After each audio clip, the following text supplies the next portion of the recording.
Elon Musk just broke with Donald Trump. Not quietly, not through a spokesperson, not through a carefully worded statement released at midnight on a Friday hoping nobody would notice. Elon Musk, the man who stood beside Donald Trump at rallies, who had direct access to the Oval Office, who was arguably the single most powerful private citizen ally the 47th president ever had, went public with specific, detailed, devastating revelations from inside the administration about how the Canada trade war was conceived, how decisions were made, and most critically, how they were not made. And he did it while Canada is simultaneously escalating across 5 separate domains: aviation, automotive, minerals, energy, and alliance expansion in what is rapidly becoming the most comprehensive economic counteroffensive one allied nation has ever launched against another. This is not a political disagreement. This is not a policy critique. This is an insider with billions of dollars of personal financial exposure telling the world that the strategy he witnessed from the inside had no foundation, no contingency, and no plan for what happens when the other side fights back. And what makes this moment different from every other moment in this trade war, and there have been many moments, many escalations, many headlines, is convergence. Because right now, as you are watching this, Canada has announced an airspace policy overhaul that threatens $9.6 billion in American aviation revenue.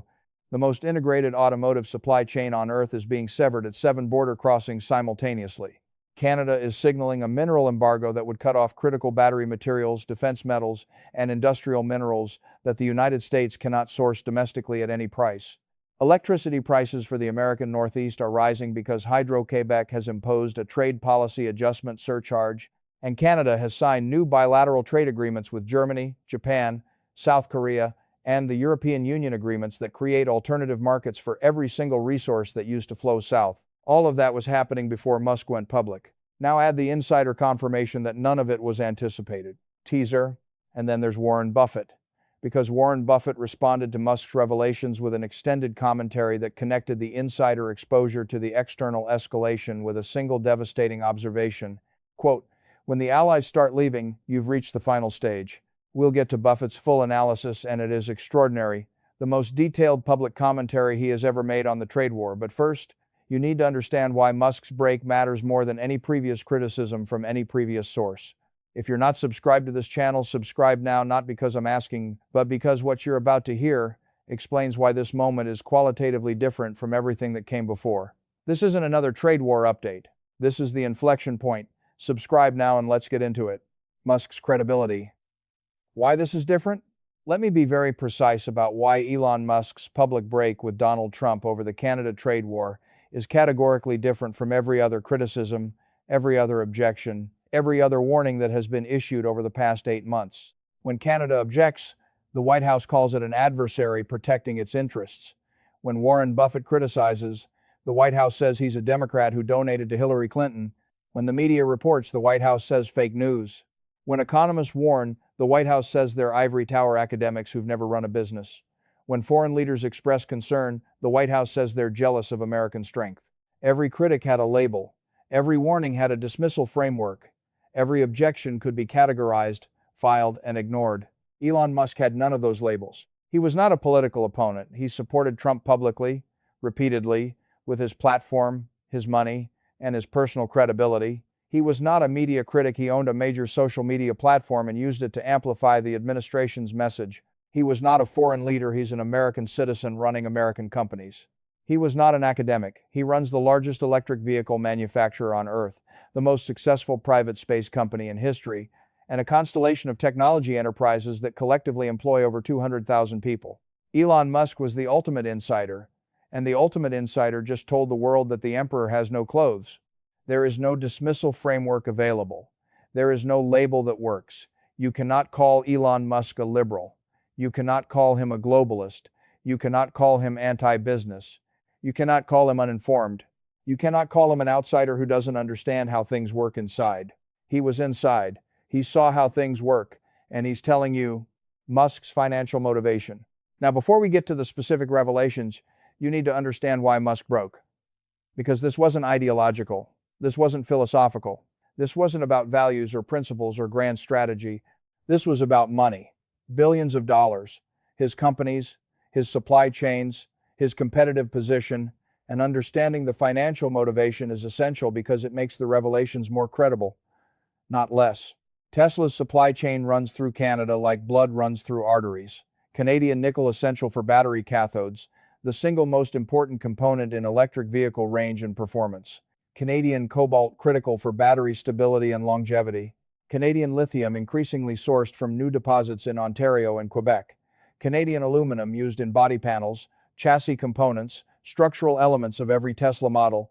These materials don't cross the border once, they cross it multiple times. Raw ore goes south for initial processing, then north for refinement, then south again for component manufacturing, then north for assembly integration, then south for final vehicle completion. 7 crossings, 7 tariff applications, compounding costs at every single stage. And here's what makes it existential rather than merely expensive. The materials are being redirected. Canada has signed 25-year supply contracts with German automakers, Japanese manufacturers, South Korean battery producers. 25 years, not temporary arrangements, not spot market adjustments. Quarter-century contractual commitments that lock in supply for BMW, Volkswagen, Toyota, Hyundai, Samsung, SDI, and LG Energy Solution, Tesla's direct competitors, at prices that reflect partnership rather than punishment. Every ton of Canadian nickel that flows to Germany under a 25-year contract is a ton that will never flow to Tesla's gigafactory in Nevada. Every kilogram of cobalt that goes to Japan is a kilogram that Tesla has to source from the Democratic Republic of Congo at higher prices, with greater supply chain risk, and with the reputational burden of conflict mineral sourcing. And it's not just Tesla. SpaceX uses Canadian aluminum in rocket components. Starlink's Arctic coverage, essential for the constellation's global connectivity, requires cooperation with Canadian regulatory authorities for ground station placement, spectrum coordination, and orbital path management. Canada's Arctic sovereignty extends over airspace and electromagnetic spectrum that Starlink needs to function as a complete system. Musk watched all of this happening. He watched his supply chains being dismantled. He watched his competitors being handed structural advantages that will last a generation. He watched the materials his companies need being locked into contracts with the companies his companies compete against. And then he went to the White House to explain what was happening. What he found there is what he revealed publicly. The 4 revelations. There are 4 specific revelations from Musk's public statements. I'm going to take them one at a time because each one is more devastating than the last, and together they form a picture that fundamentally changes how we understand this trade war. Revelation number 1, the unread briefings.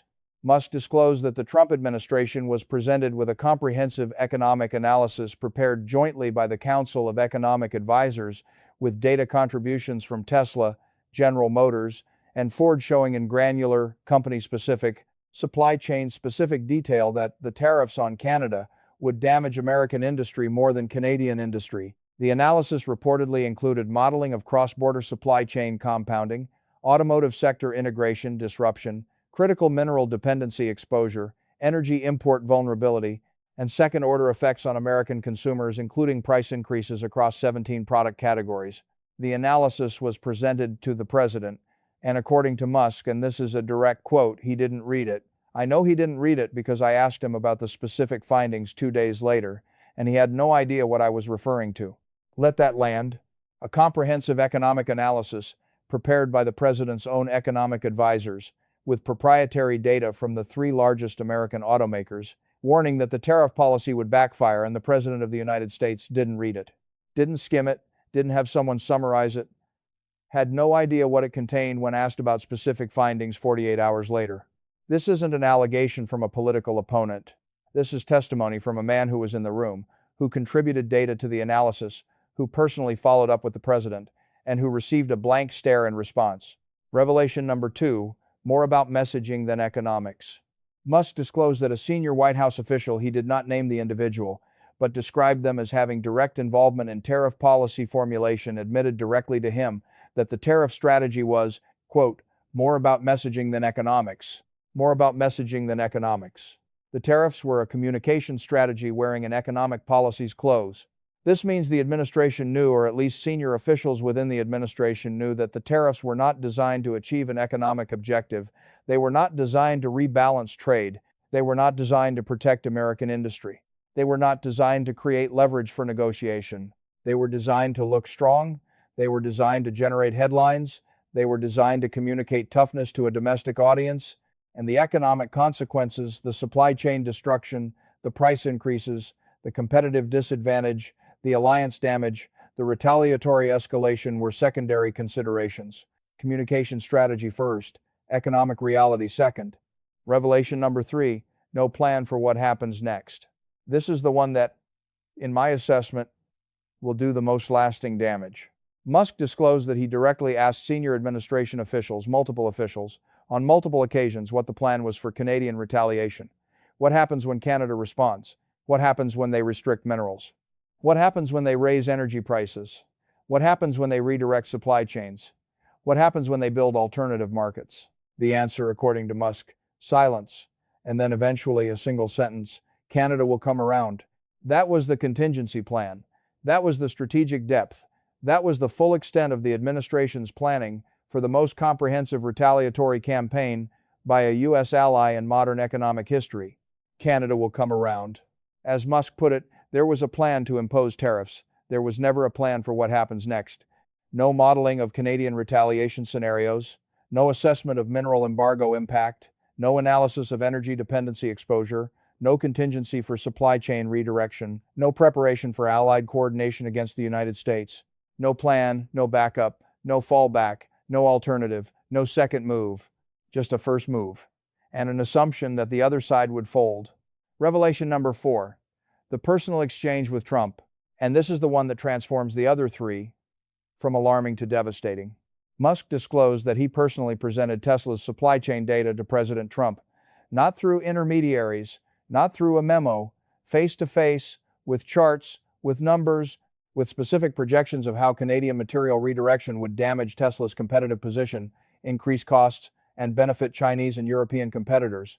Trump's response, according to Musk, "We'll figure it out, Elon. The main thing is we look strong. The main thing is we look strong." And Musk's subsequent commentary on that exchange, "You don't figure out a multi-billion-dollar supply chain disruption. You either plan for it or you get destroyed by it." 4 revelations, unread briefings, messaging over economics, no contingency plan, and a personal exchange that reduced the most complex economic conflict in a generation to a question of appearances. Real-time proof across 5 domains. And here is what makes Musk's revelations not just credible but undeniable. They are being proven correct in real time across 5 separate domains simultaneously. Aviation.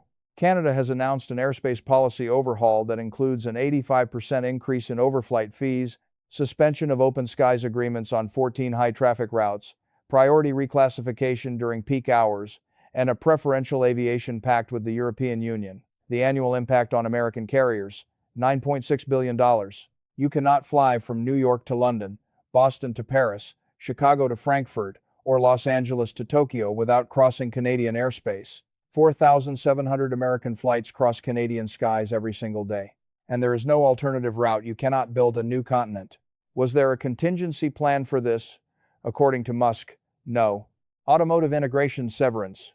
The most integrated automotive supply chain on Earth, where components cross the US-Canada border an average of 7 times before a finished vehicle rolls off the line, is being systematically dismantled. Canadian auto parts producers are signing long-term contracts with European and Asian manufacturers. Assembly operations are being restructured to route through non-American supply chains.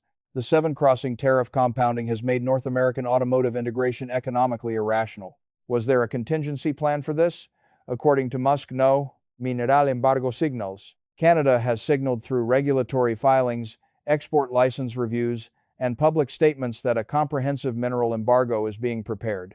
Critical battery materials, nickel, cobalt, lithium, defense metals, titanium, tungsten, rare earth elements, industrial minerals, potash, uranium, aluminum, combined with the recently announced 6.8 billion ton aluminum reserve discovery, Canada is positioning itself as the most critical mineral supplier on Earth to everyone except the United States.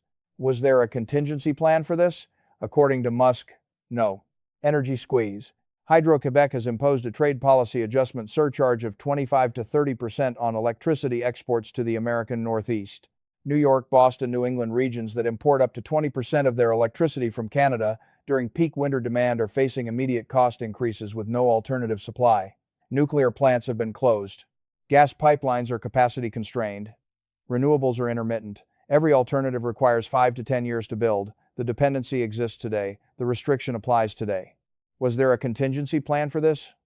According to Musk, no. Alliance expansion. Canada has signed comprehensive bilateral trade agreements with Germany, Japan, South Korea, the European Union, Australia, and the United Kingdom. These agreements create alternative markets for every Canadian resource that used to flow to the United States. 25-year mineral contracts, energy partnerships, technology corridors, defense procurement agreements, agricultural trade deals, financial integration frameworks, a complete economic architecture that makes Canadian dependency on the American market a historical artifact rather than a current reality. Was there a contingency plan for this? According to Musk, no. 5 domains. 5 simultaneous escalations. 0 contingency planning. Musk's revelation confirmed in real time by the actual consequences he warned were coming. Buffett's analysis, which brings us to Warren Buffett. Because Buffett didn't just comment on Musk's revelations, he connected them to a framework that explains why this moment is irreversible. On inside versus outside criticism, Buffett was characteristically precise. Quote, "When someone from the outside criticizes a CEO's strategy, it's opinion. When someone from the inside, someone who was in the room, who saw the data, who heard the conversations, confirms that the strategy had no foundation, it's not opinion anymore. It's testimony. And testimony from the inside transforms the entire debate from maybe the critics are right to the critics were confirmed by someone who was there. That transformation cannot be recovered from. Cannot be recovered from. Not difficult to recover from. Cannot." On the 4-stage pattern, Buffett described what he calls the 4-stage pattern of policy failure. Stage 1, denial. The tariffs are working, Canada will fold, the critics are wrong. Stage 2, blame. It's Canada's fault for retaliating. It's the media's fault for negative coverage. It's the Democrats' fault for not supporting. Stage 3, erratic action. Escalating threats, uncoordinated responses, policy by social media post, contradicting your own advisors on live television. Stage 4, the allies leave. Quote, "We've reached stage 4, the ally left." Not just any ally. The ally who had the most to gain from staying. The ally who was the most publicly supportive. The ally whose financial exposure gave him every reason to keep quiet and work from the inside. When that ally leaves, it's not a warning sign. It's a verdict. On Musk's specific credibility, Buffett explained why Musk's particular background makes his testimony uniquely devastating to markets. Quote, "Elon Musk runs the largest electric vehicle manufacturer on Earth. His supply chains cross the Canadian border hundreds of times every day. He personally presented data to the President of the United States. He has more direct, personal, quantifiable financial exposure to this trade war than perhaps any other individual in the world. When a man with that level of direct personal financial exposure says there was no plan, the market treats it as testimony under oath, not opinion. Testimony. On Berkshire's positioning." And then Buffett did something he almost never does. He described Berkshire Hathaway's positioning in the context of a specific geopolitical event. Quote, "We've positioned for the convergence, when internal collapse, the insider exposure, the loss of allied support, the credibility disintegration converges with external pressure at its peak 5-domain escalation, mineral embargo, energy restriction, alliance expansion, you get a repricing, not a temporary correction, a structural repricing. The market is repricing from temporary disruption to structural damage, and that repricing is happening right now as we speak. The insider problem. Let me explain why Musk's break creates what I'm calling the insider problem, a problem that has no solution within the administration's existing communication framework. Before Musk, the administration had a response for every critic. Canada says tariffs are destructive, they're an adversary protecting their interests. Dismissed. Warren Buffett says the strategy is failing. He's a Democrat, he donated to Clinton, he has political motivations. Dismissed. The New York Times reports internal chaos, fake news, liberal media, enemy of the people. Dismissed. Economists warn of recession risk. Academics, never run a business. Ivory tower theorists. Dismissed. European leaders express concern. They're jealous. They've been taking advantage of us. They're next. Dismissed. Every criticism had a label. Every warning had a counter-narrative. The dismissal machine was efficient, well-practiced, and until now effective at maintaining the base's support and the narrative's coherence. Musk breaks that machine. Because every claim that previous critics made from the outside, Musk has now confirmed from the inside. Canada said there was no negotiating plan. Dismissed as adversarial spin, Musk confirmed it from inside the White House. Buffett said the strategy prioritized appearances over economics, dismissed as partisan criticism. Musk confirmed it from a personal conversation with the president. Economists said the administration ignored expert analysis, dismissed as academic arrogance. Musk confirmed that the president didn't read his own advisors' briefings. Media reported policy chaos, dismissed as fake news. Musk confirmed uncoordinated decision-making, lack of process, and absence of strategic depth. Every previous criticism just received insider confirmation. The debate is over. The question, are the critics right, has been answered by someone who was inside, who had access, who had every incentive to stay quiet, and who chose to speak. Cascading consequences. And the consequences are cascading. Let me walk through them domain by domain. Business floodgates opening. Musk was the last major business leader still publicly allied with the administration on trade. He was the dam. The dam just broke. Within hours of his public statements, CEOs who had been privately critical began going public. Automotive executives, tech leaders, manufacturing CEOs, agricultural processors, financial services executives. The permission structure for public criticism has been shattered.